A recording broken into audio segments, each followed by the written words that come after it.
Pertama, ini amanah ya. Uang ini kan amanah, titipan. Betul. Dia harus dikelola dengan benar.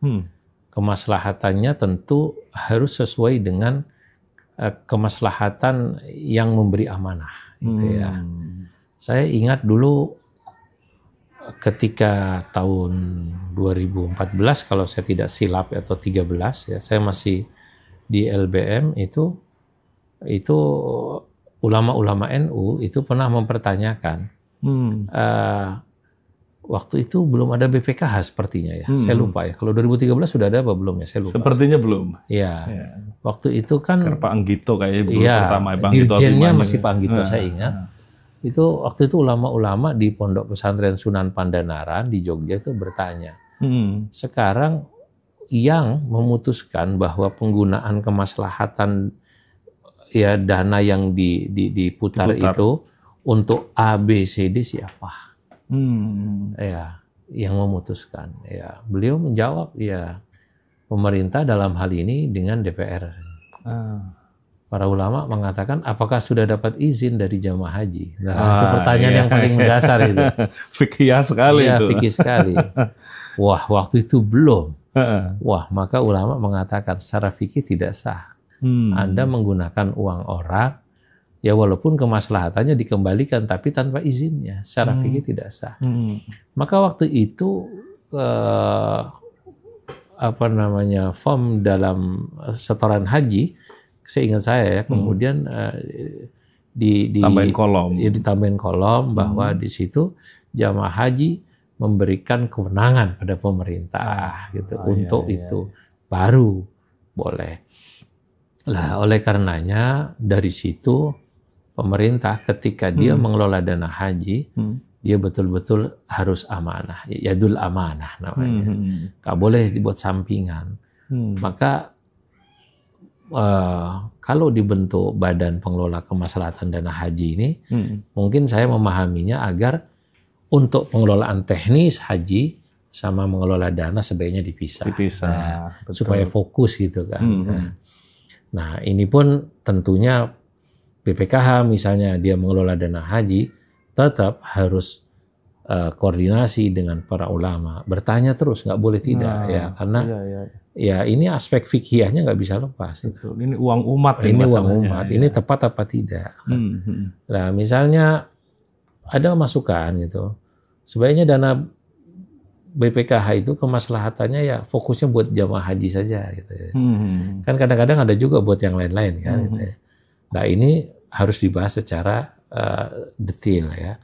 Saya tidak tahu selama ini bagaimana proses pembahasan fikihnya ya yang dilakukan di situ. Tapi dari kacamata ideal fikih ya, berdasarkan dalil-dalil dan literatur fikih yang Anda baca soal dana haji, secara ideal pengelolaan dana haji ini untuk apa peruntukannya? Tadi sudah saya sampaikan di awal ya kan, dia harus seizin daripada si pemilik dana. Ada konsen ya, ada konsen dari rakyat. Ya orang yang menitipkan dia, misalnya saya punya uang gitu yang sederhana, Mas Ivan, ini saya punya uang, tolong dikembangkan. Nanti hasilnya Anda berikan buat saya sebagian misalnya Anda gunakan boleh buat fakir miskin, buat apapun. Lah, ketika saya dalam akad mengatakan begitu, maka Mas Ivan sebagai pengelola yang diberi amanah itu sudah mendapatkan izin. Itu contoh yang sederhana saja ini kita berdua dulu ini, kita berdua.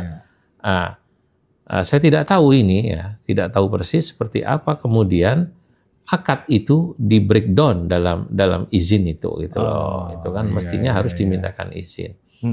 Nah, selama ini kan ketika BPKH mungkin menyalurkan dana kemaslahatan itu, oh ini maslahat, ini maslahat, ini maslahat.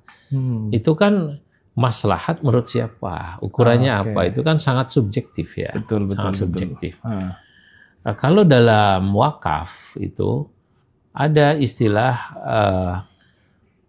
kemaslahatan wakaf itu ala syartil wakif, harus sesuai dengan syarat yang mewakafkan. Itu atau syartul wakif uttubi'ah.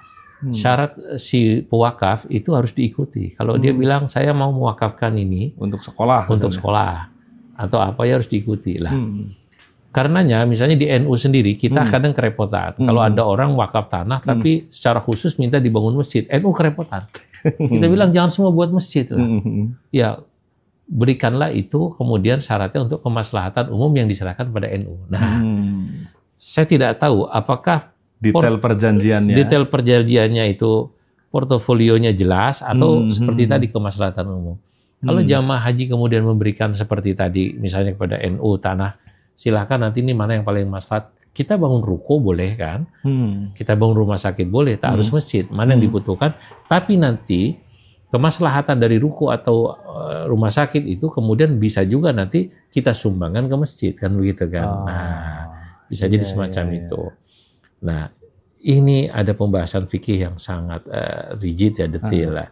Saya tidak tahu dalam form itu seperti apa. Artinya logik yang diterapkan di wakaf tadi, logik dan aturan yang diterapkan di pengelolaan wakaf tadi, ya, mestinya, itu bisa juga sama. diterapkan di pengelolaan dana haji. Ya.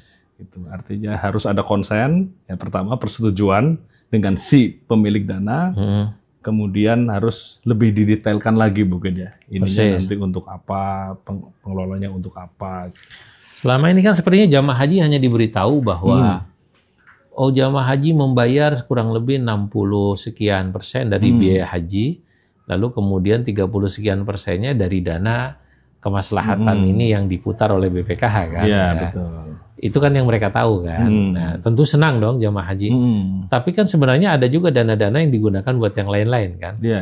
Nah, itu yang kita tidak tahu. Dan apakah ini sudah include dalam izin yang sifatnya mutlak atau muqayyad gitu ya. Itu ada sila. Kalau dia mutlak, oke. Saya percaya pemerintah mengelola untuk kemaslahatan, maka ini seperti cek kosong berarti. PKH boleh. Ngapain aja lah gitu. Ya, kira-kira gitu. Tapi memang lembaga pengelola dana haji seperti BPKH ini ideal ya dalam konteks perhajian di Indonesia. Sampai hari ini saya memandangnya masih ya. Karena kan mungkin lebih netral ya. Kalau diberikan kepada ya tadi misalnya sebuah kementerian tertentu atau badan tertentu yang dia mengurus teknis haji dan ini juga, kemungkinan penyalahgunaannya mungkin lebih tinggi dari sisi itu. Kemudian dia dari sisi fokus ya. Iya betul. Dari sisi fokus. Job desk-nya ya. Iya, job desk-nya ini kan ibarat begini. Kalau bisa yang megang jadi kepala koperasi itu ya orang yang ahli di bidang koperasi. Jangan guru nahwu lah gitu ya. Kira-kira gitulah kira-kira. Jangan guru fikih memaksa jadi kepala koperasi. Dia tidak punya ilmunya. Saya ingin katakan orang yang sudah dites ya. Dites untuk dites untuk jadi komisioner atau anggota di BPKH, pastinya kan dia dianggap punya ilmu untuk mengelola uang itu. Betul, semacam betul. Itu kan untuk dimaslahatan untuk mengelola kemaslahatan uang itu kan pastinya kan.